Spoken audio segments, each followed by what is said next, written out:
Learning Objective 6 was really focused on understanding what a price level is. So it's a measure of average prices or the cost of living. So what we want to do now in Learning Objective 7 is understand how that can be beneficial to know. So typically we're not going to have to calculate the price level. Price levels are available to us. So here's an example to motivate why do I care about knowing converting from nominal to real. Well, let's go back to 1950. So in 1950, the average income per person was $1,600. That was their actual income. So that's a nominal amount.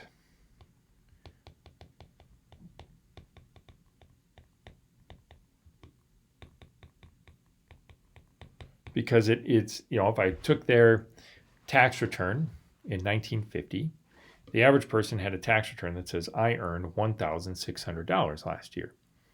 Now, the big question is, how do I compare that to today? So I know, okay, 1600, it doesn't sound like much, but I also know, well, things were cheaper in 1950. So you talk to your grandparents, and they would tell you, well, in 1950, I remember that I could go to McDonald's and buy a cheeseburger for a nickel. These kind of stories, right? So I know things were cheaper, but I don't know exactly how much cheaper. So how in the world do I convert the $1,600 in 1950 to terms I can understand today? Well, that was what we were doing when we used real GDP.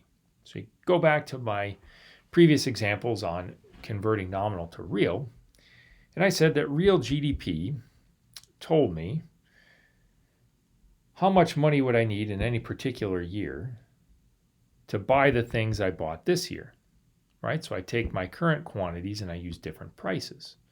And so we're going to learn how we can make that conversion with just knowing the price level. So what we do is, so if I want to know the income in 2020 dollars or prices, right? So I want to convert the 1950 income into 2020 dollars. What would be equivalent to today? Well, I take the income in 1950 dollars, that's the nominal amount, and I'm going to multiply by the price level in 2020 divided by the price level in 1950. And the nice thing is, you can interchange whatever years you want in this equation. So you could flip them if you wanted to. You just have to always keep the same position of each price level and income. So if I wanted to flip the 2020 and 1950, I would have to flip what's on the price level. So you can put any years you want into the equation as long as you're consistent.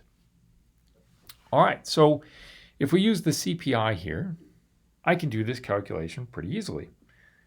So my income in 2020 dollars is my income in 1950 dollars, 1600, times 258 over 24, which is, we calculate that,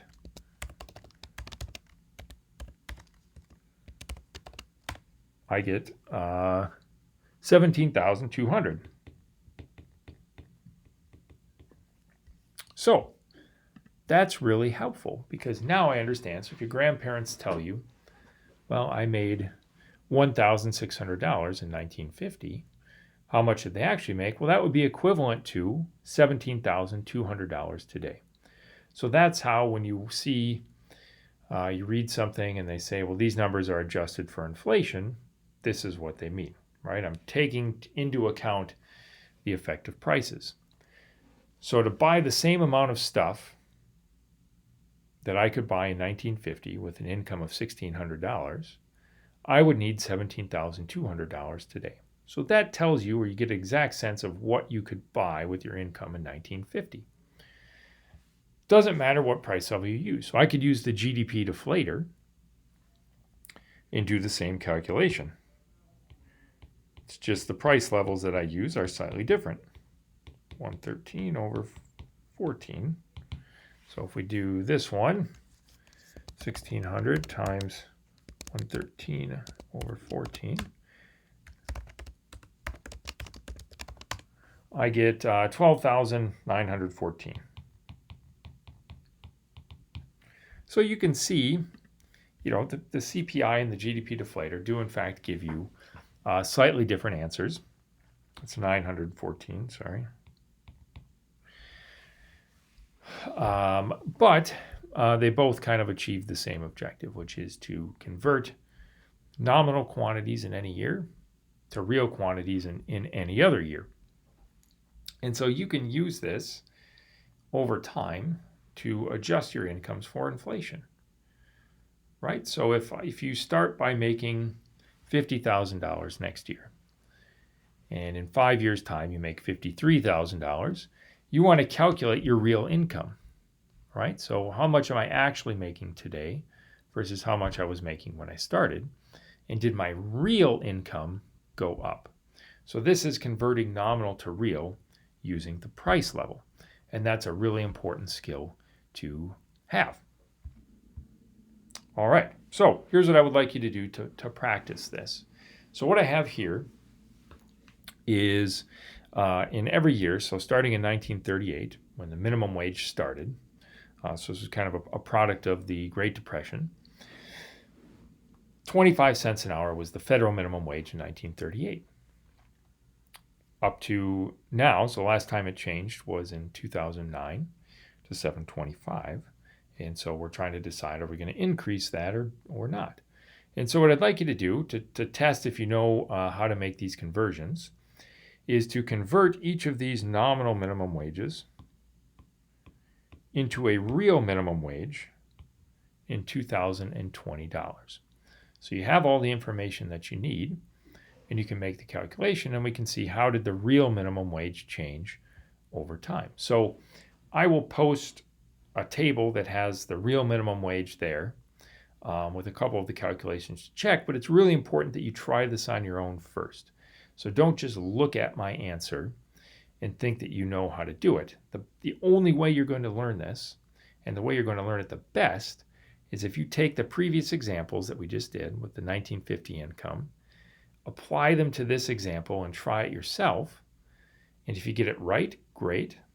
If you made some mistake or did something differently, that's how you're going to learn what to do correctly. Okay, so give this a shot, and I will post, or you will find posted, a table that lists the actual calculations.